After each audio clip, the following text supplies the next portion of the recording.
आप सभी का आपके अपने YouTube चैनल अरविंद सर 55 में स्वागत है। आज की इस क्लास में हम आपको दो आवेशित चालकों को एक दूसरे से जोड़ने पर आवेशों का पुनर्वितरण किस प्रकार से होता है, इस विषय में कंप्लीट जानकारी देंगे। तो हम मान लेते हैं कि दो आवेशित चालक, ये आपके दो आवेशित चालक है। ये पहला चालक हो गया जिसको हम ए नाम देते हैं, और ये दूसरा गोलीय चालक, ये आपका दूसरा गोलीय चालक है जिसको हम बी नाम देते हैं। और इनकी धारिता मान लेते हैं कि इसकी धारिता क्रम से C1, इसकी पहले चालक की धारिता C1 और दूसरे चालक की धारिता C2 है। ओके, हम मान लेते हैं कि जब इन चालकों को क्रम से, अगर हम पहले इसको Q1 आवेश दिया और इसको Q2 आवेश दिया, हम मान लेते हैं कि इन चालकों को क्रम से Q1 और Q2 आवेश देने पर इनके जो विभव है वो V1 और कितना V2 हो जाते हैं। मैं दोबारा रिपीट करता हूं, आपको क्या लिखना है। माना दो गोलीय चालक ए और बी जिनकी धारिताएं क्रम से C1 और C2 है। ओके, जिनको क्रम से Q1 और Q2 आवेश देने पर उनके विभव V1 तथा V2 हो जाते हैं। इतनी बात क्लियर? मैं लिख देता हूं। माना माना दो गोलीय चालक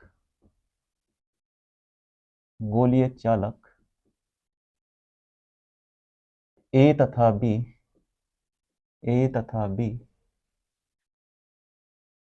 जिनकी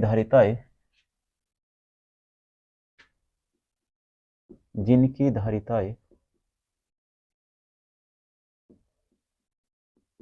क्रम से कितना C1 तथा C2 है,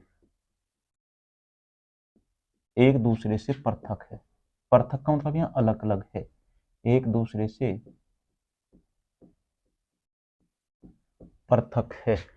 पृथक का मतलब अलग अलग, पृथक है। ओके, हम मान लेते हैं कि माना चालकों को क्रम से इस चालक को मान लेते हैं Q1 और इस चालक को Q2 आवेश देने पर चालकों को क्रम से Q1 तथा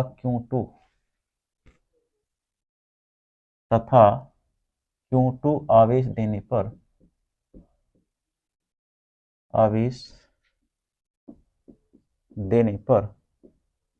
ओके, उनके जो विभव है वे कितने हो गए, V1 तथा V2 हो जाते हैं।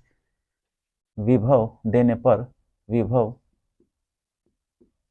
V1 तथा V2 हो जाते हैं।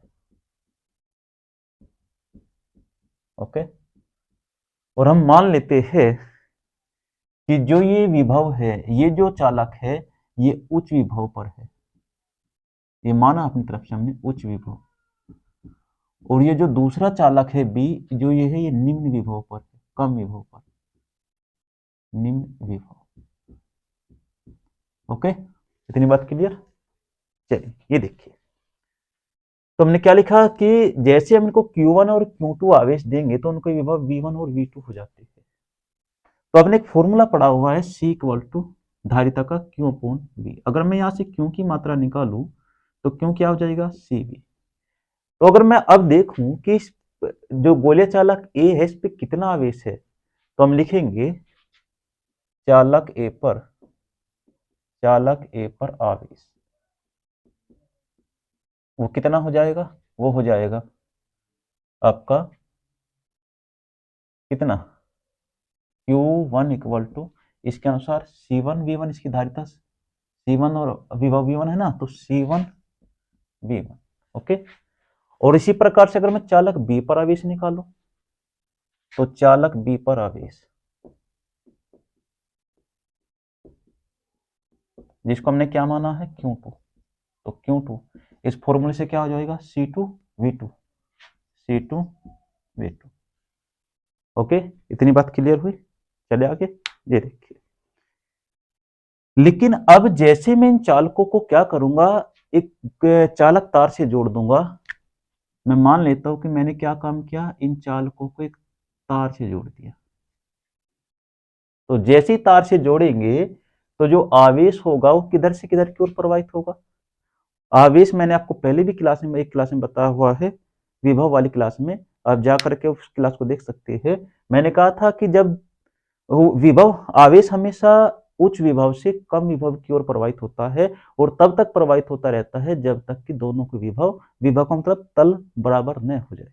ओके, तो यहां से क्या होगा, जब हम इन चालकों को किसी तार से जोड़ेंगे तो आवेश क्या होगा, मैंने ये उच्च विभव पर माना है और ये निम्न विभव पे, तो आवेश उच्च विभव से निम्न विभव की ओर प्रवाहित होने लगेगा और तब तक का प्रवाहित होगा जब तक दोनों के तल का मतलब दोनों के विभव बराबर न हो जाए। ओके, चलिए मैं लिख देता हूं, यदि गोलीय चालकों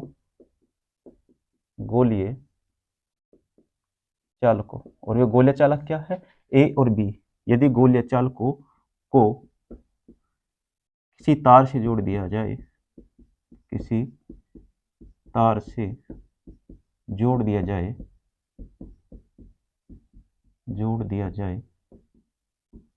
तो जो आवेश होगा, आवेश किधर से किधर को, उच्च विभव से निम्न विभव की ओर, उच्च विभव से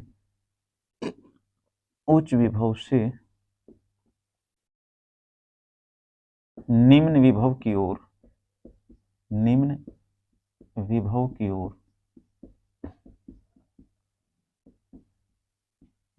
की ओर तब तक प्रवाहित होता रहेगा, तब तक प्रवाहित होता रहेगा जब तक दोनों के विभव क्या ना हो जाए, दोनों के विभव बराबर न हो जाए, ये समान न हो जाए, बराबर न हो जाए। और जब विभव बराबर हो जाएगा उसे क्या कहेंगे, उभयनिष्ठ विभव कहेंगे। बराबर न हो जाए उसे ही, उस विभव को ही क्या कहेंगे, उभयनिष्ठ विभव कहेंगे, उभयनिष्ठ विभव, उसको हम V से प्रदर्शित करेंगे, कहते हैं। ओके, इतनी बात क्लियर है। अब ये देखिए, अब मेरी बात को ध्यान से समझिएगा। ये देखिए आप, क्योंकि जब इस चालक पर आवेश जागा तो यहाँ पर पहले Q1 आवेश था तो उसकी मात्रा में कमी आएगी ना। तो हम मान लेते हैं कि जैसे हमने इन चालकों को तार से जोड़ा और तार से जोड़ने के बाद इस चालक से आवेश इस चालक पर जाएगा और जोड़ने के बाद हम मान लेते हैं कि इस पर जो आवेश बचा वो Q1 डैश और इस पर जो आवेश हो जाएगा, क्योंकि इस पे से आवेश कम होगा और इस पे क्या होगा, अधिक होता बढ़ता चले जाएगा। तो क्या हो जाएगा, ये हो जाएगा Q2, पहले Q2 था तो हम मान लेते हैं Q2 डैश। तो तार से जोड़ने के बाद हम मान लेते हैं कि दोनों पर जो आवेश हुआ वो कि पहले इस पे Q1 डैश और इस पे क्या हो गया Q2 डैश। ओके, क्योंकि आवेश की मात्रा में तो अंतर आएगा ना, पहले Q1 था तो अब कुछ और होगा तो Q1 डैश मान लेते हैं, इस पे Q2 था तो इस पे क्या हो जाएगा Q2 डैश हो जाएगा। ओके, तो देखिए, तो यहां से लिखेंगे चालकों को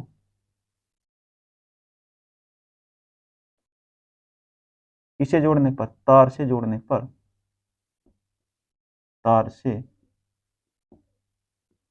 पर माना चालकों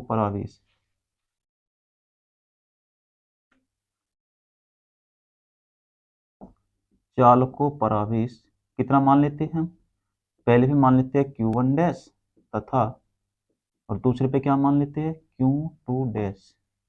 हो जाता है। तब अगर मैं पहले चालक पर आवेश की मात्रा ज्ञात करूं तो आपने पढ़ा हुआ C = Q/V और तो Q = क्या था, CV, है ना।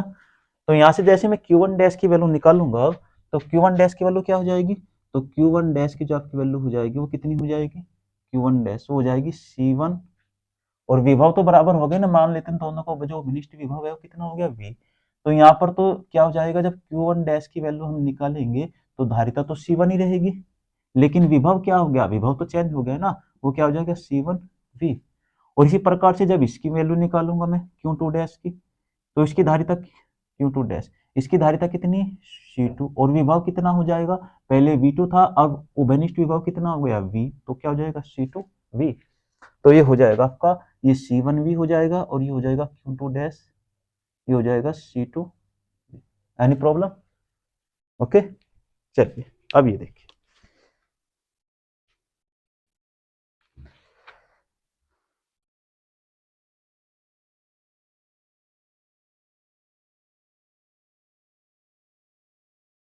कर दे रफ। अब ध्यान से एक बात देखिए, अब इसको समीकरण मान लीजिए, इसको आप समीकरण 1 मान लीजिए, इसको आप समीकरण नंबर 2। इतना नोट हो गया, कीजिए जल्दी।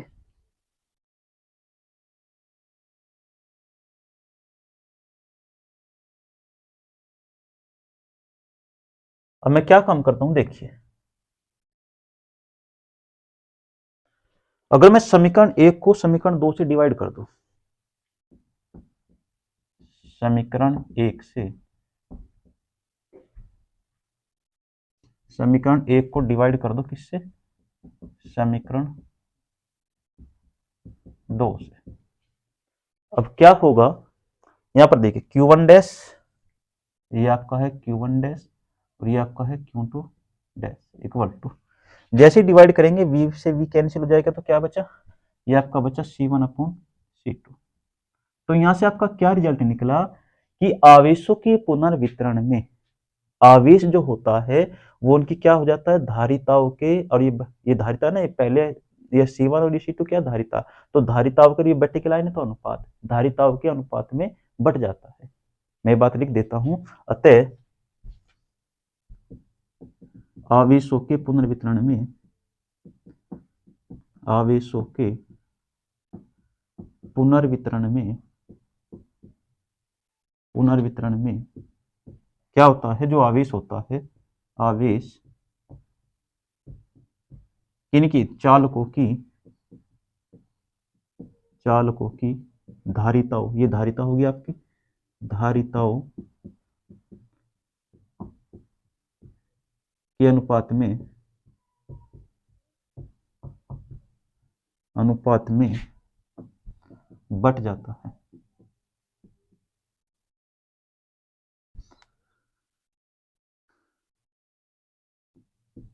बट जाता है, ओके। तो ये आपका एक तो रिजल्ट ये होता है कि जब हम दो चालकों को क्या करेंगे, किसी तार से जोड़ देंगे, तो तार से जोड़ने के बाद जो उनका आवेश होगा किस अनुपात में बटेगा, वो उनके धारिताओं के अनुपात में बट जाएगा। ओके, इतना नोट कीजिए जल्दी।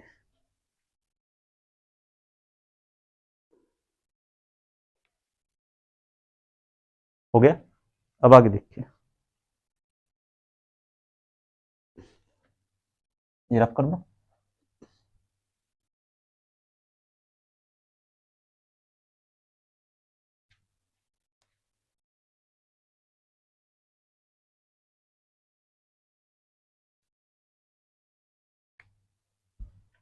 यहां पर देखिए, क्योंकि एक बात ध्यान रखनी है कि आवेशों के पुनर्वितरण में जो आवेश की मात्रा होती है वो सदैव स्थिर रहती है। वो कैसे, ये देखिए, मान के चलिए आप कि यहां पर जो आवेश था Q1 स्टार्टिंग में वो 10 कूलम था, और यहाँ इस पर जो आवेश था स्टार्टिंग में Q2 हम मान लेते हैं 7 कूलम था। मेरी बात को ध्यान से समझिएगा, लेकिन जैसे हम इसे किसी चालक तार से जोड़ेंगे तो आवेश क्या होगा, उच्च विभव वाले से कम विभव वाले की ओर जाएगा। तो हम क्या काम करेंगे, मान कर चलो इधर से कि 2 कूलम आवेश इधर चला गया, चालक ए से 2 कूलम आवेश इधर चला गया, तो Q2 कितना हो जाएगा, Q2 9 कूलम हो जाएगा, जैसे 2 कूलम इधर से गया, और ये कितना रह जाएगा, Q1 2 कूलम गया तो ये 8 कूलम रह जाएगा, है ना। लेकिन अगर इनका मैं योग देखूं, यहाँ पहले 10 था और ये कितना था 7, तो 10 और 7 कितना हो गया 17 कूलम। अब जैसे इनको हम किसी तार से जोड़ते तो तार से जोड़ने के बाद 8 हो गया और ये कितना हो गया 9 हो गया, तो 9 और 8 कितना हो गया 17 कूलम्ब। तो आवेश की मात्रा क्या है, आवेश की मात्रा तो दोनों पर, दोनों स्थितियों में क्या है बराबर है। तो ध्यान रखना कि आवेशों के पुनर्वितरण में आवेश की जो मात्रा होती है वो स्थिर रहती है। ओके, चलिए बस वो ट्रांसफर होती है एक चालक से दूसरे चालक पर। चलिए अब यहां लिख देता हूं मैं,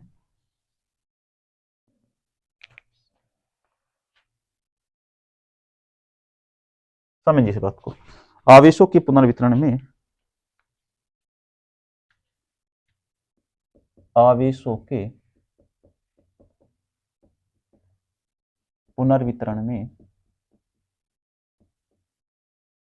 आवेशों के पुनर्वितरण में आवेश की मात्रा, आवेश की मात्रा क्या रहती है आपकी, स्थिर रहती है, स्थिर रहती है। इसका मतलब क्या है, इसका मतलब ये है कि चालकों को तार से जोड़ने से पहले कुल आवेश, चालकों को तार से जोड़ने से पहले चालकों पर कुल आवेश और चालकों को तार से जोड़ने के बाद कुल आवेश दोनों क्या हो जाएंगे, बराबर हो जाएंगे। तो यहां से क्या हो जाएगा, इसका मतलब ये हो गया कि Q1 और प्लस Q2, ये क्या है, ये आपका चालकों को, इन चालकों को तार से जोड़ने से पहले आवेश हो गया, और जैसे हमने कुल आवेश, और ये क्या हो गया, ये हो जाएगा आपका चालकों को तार से जोड़ने के बाद कुल आवेश। तो तारकों को चाल से जोड़ने के बाद कुल आवेश, इसका Q1 डैश था और इसका Q2 डैश, तो वो को क्या हो जाएगा, वो हो जाएगा Q1 डैश और प्लस Q2 डैश। ये जोड़ने से पहले आवेश है और ये जोड़ने के बाद आवेश है। ओके, लेकिन रहेगा तो स्थिर ही में। अब क्या होगा, इनकी मात्रा मैंने अभी निकाली थी, वो क्या थी, Q1 इक्वल टू था C1 V1 और Q2 इक्वल टू था कितना, C2 V2। ओके, तो यहाँ पर रख दीजिए इनकी मात्रा, ये हो गया C1 V1 और प्लस ये C2 V2। इधर क्या हो जाएगा, इधर हो जाएगा ये रहा Q1 डैश कितना C1 V और प्लस इधर C2 V। Any problem. चलिए अब ये देखिए,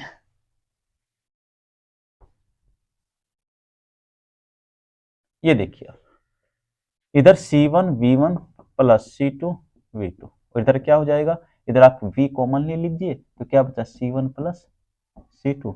तो यहां से आप V निकाल लीजिए, V क्या है, V आपका ओभनिष्ठ विभव है, तो C1 V1 plus C2 V2 upon कितना C1 प्लस C2। और आप इसको एक चीज और लिख सकते हैं, इसको आप ऐसे भी लिख सकते हैं, V इक्वल टू ये C1 V1 क्या था, ये आपका Q1 और प्लस ये आपका Q2 और अपॉन C1 प्लस C2। तो इसको ऐसे भी लिख सकते हैं। अर्थात जो उभयनिष्ठ विभव होता है, इसका मतलब क्या हुआ, वो चालकों पर कुल आवेश और उन चालकों की धारिता, है ना। जो उभयनिष्ठ विभव हुआ, ये चालकों पर कुल आवेश था Q1 प्लस Q2 और इनकी क्या थी, धारिता। तो कुल आवेश अपॉन कुल धारिता, ये होता है आपका उभयनिष्ठ विभव। ओके, जल्दी नोट कीजिए।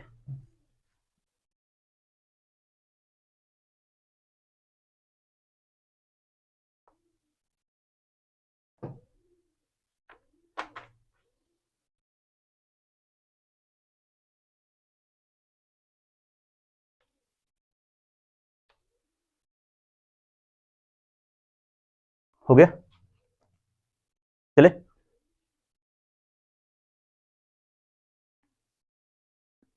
अब सेकंड जो पॉइंट है आपका, सेकंड पॉइंट ये है कि इस आवेश से इस आवेश पर, सॉरी, इस चालक से इस चालक पर कितना आवेश स्थानांतरित हुआ, कितना आवेश ट्रांसफर हुआ, यह हमें निकालना है। तो देखिए, मैंने अभी आपको बताया कि अगर इस पे 10 कूलम्ब आवेश था स्टार्टिंग में, 10 कूलम्ब, और इस पे कितना था, इस पे आपका Q2 8 कूलम्ब, 7 कूलम्ब मान लीजिए, ये आपका 7 कूलम्ब था।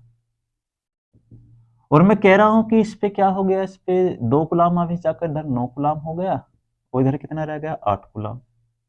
Q1 डैश कितना, 8 कूलम्ब। तो कितना ट्रांसफॉर्मेशन हुआ, तो हम क्या काम करेंगे, हम ये कह देंगे कि 10 में से 8 घटा माइनस कर दो, 10 में से 8 माइनस जाकर के क्या बचा, 2। तो जो 2 कूलम्ब आवेश हुआ वो इस चालक से इस चालक पर पहुंच गया, है ना। तो देखिए, ये समझिए, देखिए तो मैं क्या निकालता हूं, सेकंड। सेकंड आपका है स्थानांतरित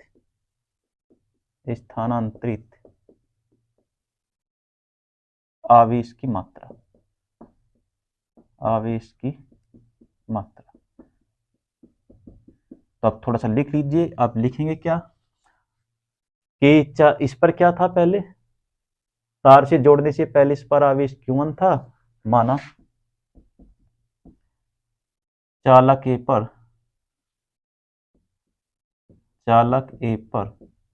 आवेश कितना माना आपने, चालक ए पर जो आवेश है वो Q1 है, और तार से जोड़ने के बाद चालकों को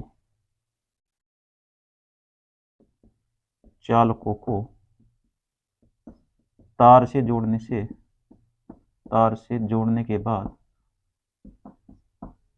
के बाद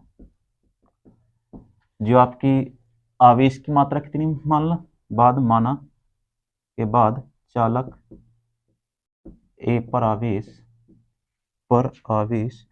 वो कितना मान लेते हैं, वो मान लेते हैं Q1 डैश रह जाता है या हो जाता है तब चालक ए से बी पर स्थानांतरित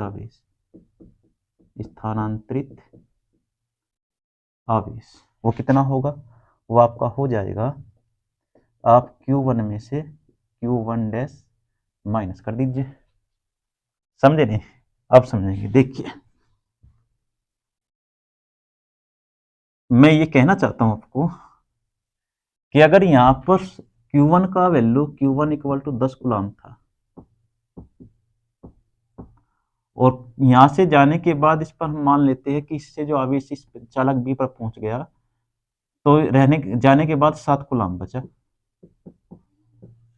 तो कितना आवेश इस चालक से इस चालक पर पहुंच गया, पहले 10 कूलम था इस पे, बाद में कितना रह गया, 7 कूलम। तो जब मैं तो कितना कूलम पहुंचा, 3 कूलम पहुंचा ना, तो क्या करेंगे, Q1 में से Q1 डैश माइनस कर देंगे। तो वही तो किया। ठीक है, चलिए अब इनकी क्या रख दीजिए, आप वैल्यू रख दीजिए। इसकी वैल्यू आपने निकाली हुई है क्या, C1 V1, और इसकी वैल्यू क्या थी, C1 V, है ना, ये थी ना, Q1 C1 V, और इसका क्या था, C1 V। अब ये क्या है, ये आपका उभयनिष्ठ विभव है। पहले आप इसमें से कॉमन ले लीजिए। कॉमन कितना आ गया, कॉमन आ गया आपका C1, तो क्या बचा, V1 माइनस के V। ओके, क्या बचा,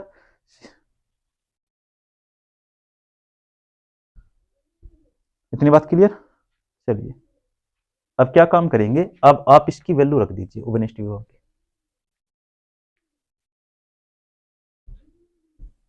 ये देखिए, जब आप इसकी वैल्यू रखेंगे तो ये हो जाएगा C1, अब बड़ा ब्रैकेट लगा लीजिए, V1 को सेम रख लीजिए, V1, है ना, और ये V क्या है, उभयनिष्ठ विभव, और उभयनिष्ठ विभव कितना था, उभयनिष्ठ विभव आपका ये है C1 V1 minus C1 V1 और प्लस C2 V2 अपॉन कितना, अपॉन C1 प्लस C2।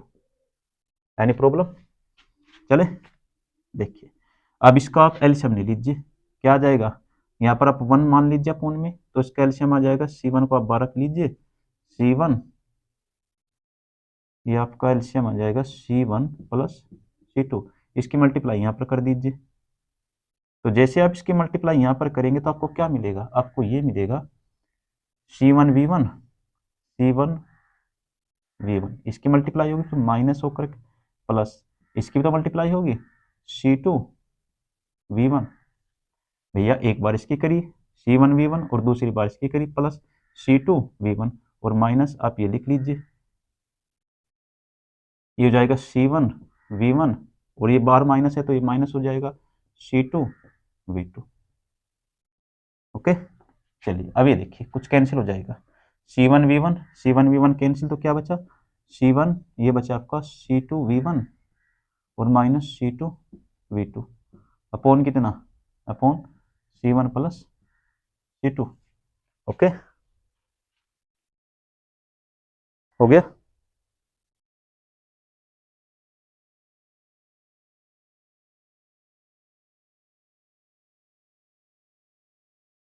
हो गया था ना।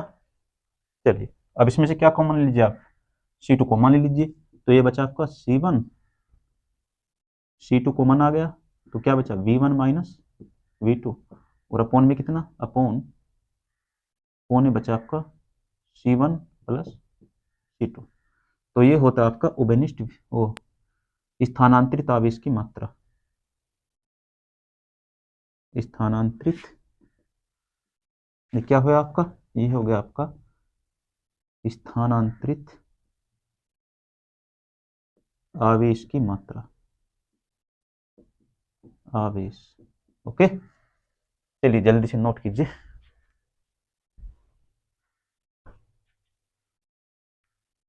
हो गया। अब तीसरा जो आपका आता है, तीसरा आता है आपका आवेशों के पुनर्वितरण में ऊर्जा ह्रास। क्या आता है, आवेशों के पुनर्वितरण में ऊर्जा ह्रास। इसको रख कर दे। ये देखिए कि कितनी ऊर्जा की कमी हुई, आवेशों के, तीसरा जो आपका पॉइंट है, तीसरा पॉइंट ये है, आवेशों के पुनर्वितरण में, पुनर्वितरण में ऊर्जा ह्रास। ह्रास का मतलब यहां पर कमी, ऊर्जा ह्रास आप कमी भी कह सकते हैं। ओके, तो बड़ा सिंपल है, और सिंपल बहुत ही आसान है भैया। तार से, जब तक हमने इन चालकों को तार से नहीं जोड़ा था, उस समय आप क्या निकाल लीजिए, ऊर्जा निकाल लीजिए, है ना। और जब चालकों को तार से जोड़ दिया तो उसके बाद ऊर्जा निकाल लीजिए, और क्या काम कीजिए, पहले वाली ऊर्जा में से आप दूसरी वाली ऊर्जा को माइनस कर दीजिए, तो आपका क्या आ जाएगा, ऊर्जा ह्रास में कमी आ जाएगी।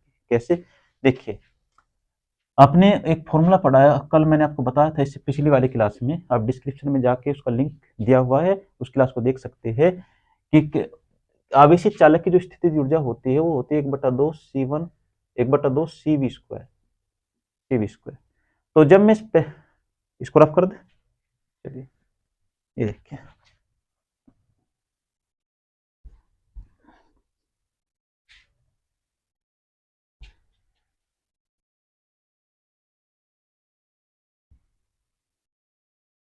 देखिए यहाँ मेरी बात को ध्यान से समझिएगा।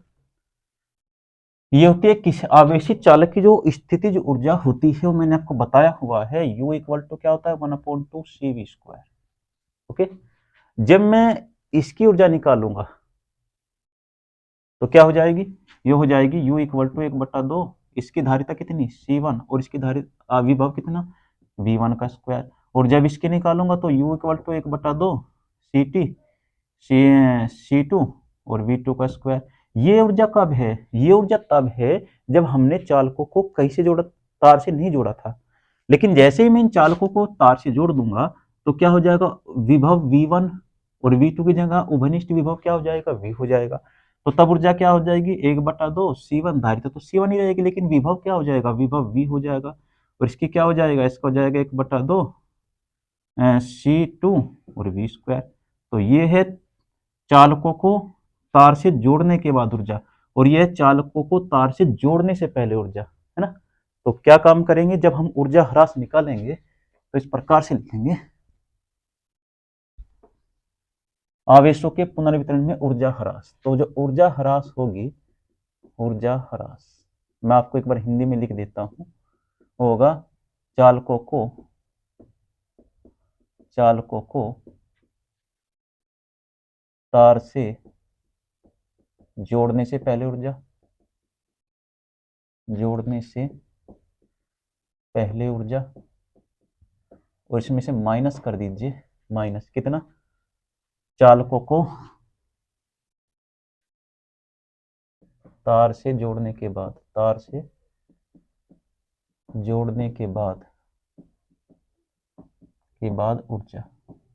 ओके, और मैं मान लेता हूं कि तार को जोड़ने से पहले जो ऊर्जा है U है, और तार को जोड़ने के बाद ऊर्जा U डैश। ओके, इतनी बात क्लियर होगी। चलिए, एनी प्रॉब्लम, यहां तक हो कोई दिक्कत। चलिए ये देखिए, कमेंट में आप बता सकते हो।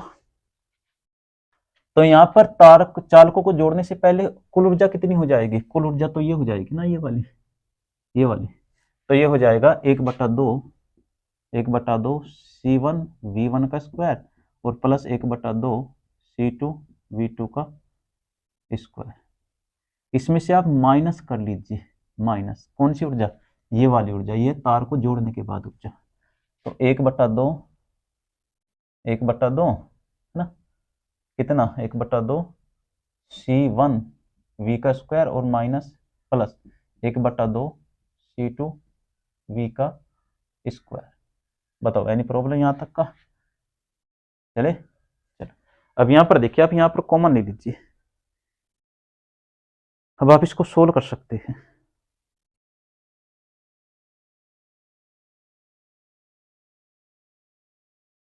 कीजिए सोल्व, इसको तरफ कर दिया।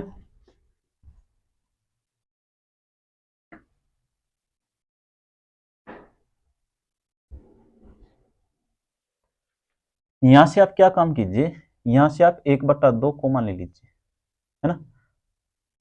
तो क्या बचा आपका? ये बचा आपका, जैसे 1/2 कॉमन लेंगे तो C1V1 का स्क्वायर और प्लस C2V2 का स्क्वायर। यहां से भी आप कॉमन ले लीजिए। क्या यहां से आपका जो कॉमन आ जाएगा वो 1/2 कॉमन आ गया। 1/2 आप सारे में से ही कॉमन ले लीजिए। तो क्या बचा आपका? माइनस आपका ये बचेगा C1V स्क्वायर और प्लस C2V स्क्वायर। ठीक हो गया। चलिए ये देखिए, अब यहाँ आप V की वैल्यू रख सकते हैं। V क्या है? V आपका उभयनिष्ठ विभव है। अब इस उभयनिष्ठ की विभव की वैल्यू रख दीजिए,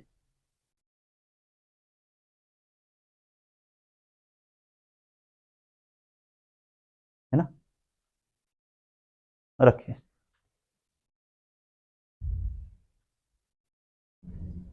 चलिए ये देखिए 1/2, तो क्या बचा आपका? C1V1 का स्क्वायर प्लस C2V2 का स्क्वायर और माइनस ये आपका बच गया। इसमें से आप ऐसे ऐसे कर लीजिए, C1 और प्लस C2 को आप यहीं रख दीजिए और V2 को आप यहाँ पर ले लीजिए। ओके।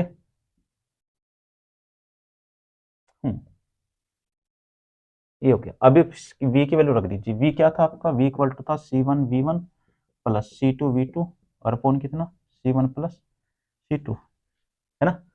अब ये कर लीजिए, अब ये देखिए, तो 1/2 ये हो गया आपका C1V1 का स्क्वायर प्लस C2V2 का square minus C1 plus C2 और यहाँ पर आप इसकी वैल्यू रख दीजिए, इसकी V की वैल्यू आपकी वो रही। तो ये होता है आपका C1V1 plus C2V2 upon C1 plus C2 का कितना? Whole square. ओके। चलिए अब ये देखिए, ये हो जाएगा आपका 1/2 C1V1 का स्क्वायर प्लस C2V2 का स्क्वायर माइनस, यहाँ पर ध्यान से देखिए इसकी पावर कितनी है? आपका जो हर है, इस हर की पावर कितनी? 2। और यहाँ पर सेम ये रखा, तो क्या होगा? इससे एक पावर माइनस कर देगा तो क्या बचेगा आपका? ये बचेगा आपका C1V1 प्लस C2V2 का होल स्क्वायर और अपोन में कितना? अपोन आपका C1 प्लस C2। ये बात समझ में आई? भैया यहाँ पर इसकी 2 पावर है, 2 पावर से एक पावर इसकी माइनस कर देगा ये, तो क्या बचेगा? ये बचेगा। चलिए अब ये देखिए, अब आप इसका एलसीएम ले सकते हो। यहाँ पर करता हूँ, अब आप इसका क्या लीजिए? एलसीएम लीजिए। तो ये हो जाएगा आपका 1/2, है ना, 1/2। तो एलसीएम जैसे आप लेंगे इसका,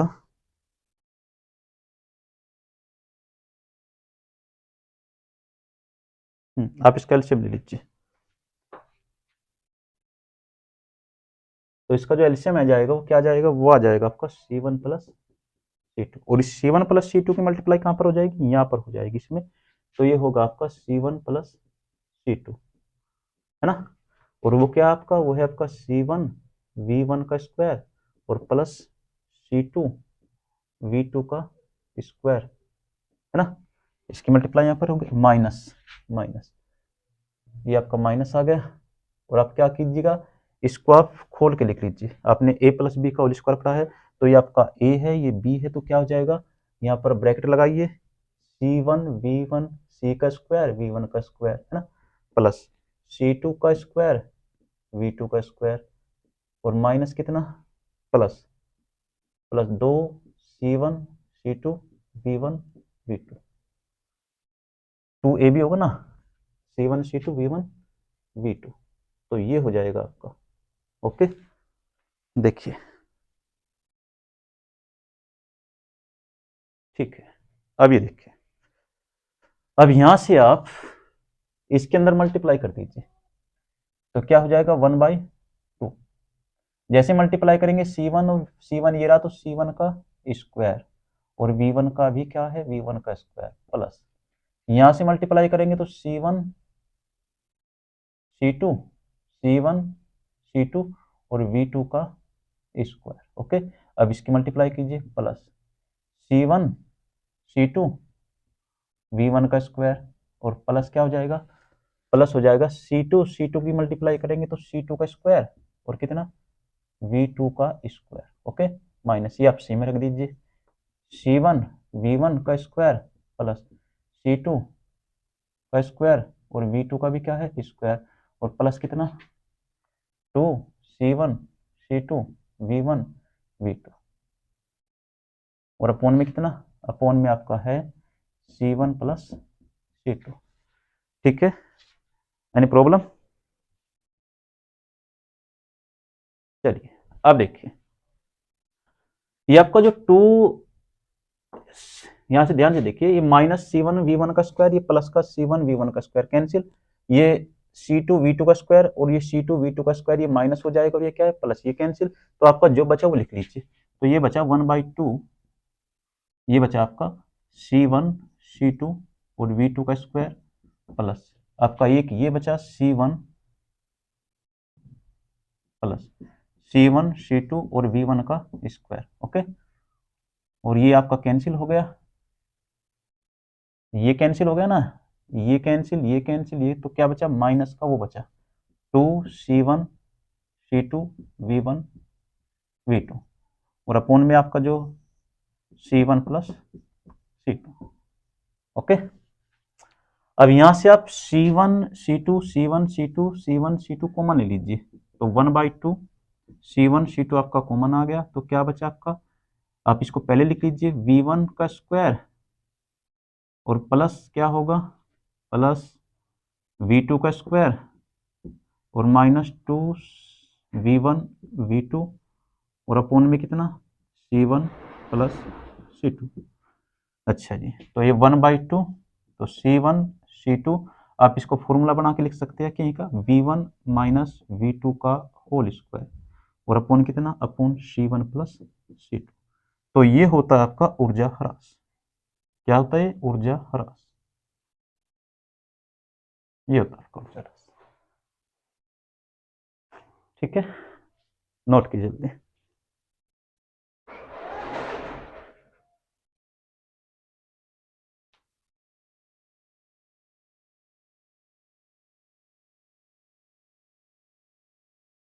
ओके, चलिए, बस आज की क्लास यहाँ तक गई। अगर आपको ये वीडियो अच्छी लगी हो तो आप हमारे चैनल अरविंद सर 55 को सब्सक्राइब कीजिए, और वीडियो को ज़्यादा से ज़्यादा कम पूरी देखिए, और वीडियो को शेयर कीजिए। वीडियो देखने के लिए आप सभी का धन्यवाद।